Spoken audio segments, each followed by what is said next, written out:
شیعیان اہل بیت منتظر ظہور کیوں ہیں؟ ہم اس لیے منتظر ہیں تاکہ اہل بیت کی حکومت قائم ہو جائے۔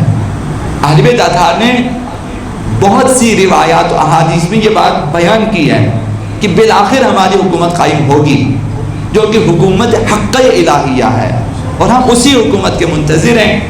اسی حکومت کے قیام کے لیے کام کرنا واجب ہے، لازم ہے۔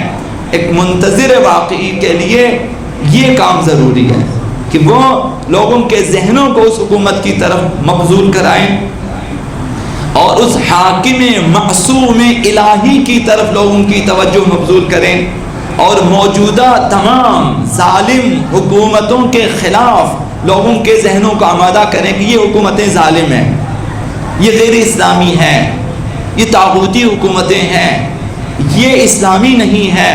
ان حکومتوں میں ہم ہمیشہ مظلوم اور ستم زدہ رہیں گے، ہم کبھی ترقی نہیں کر سکتے۔ یہ طاغوتی حکومتیں ہیں جو ہمیشہ ہمیں مظلوم رکھنا چاہتے ہیں، ہمیں زیر ظلم رکھنا چاہتے ہیں۔ تو ہم نظام ولایت کے پابند ہیں، اور ہم کوشش کریں گے کہ نظام ولایت و امامت کے لیے کام کریں، یعنی ایسا کام کریں کہ ایک دن وہ آ جائے کہ امام کی حکومت ہو، روئے زمین پہ اہل بیت کی حکومت ہو،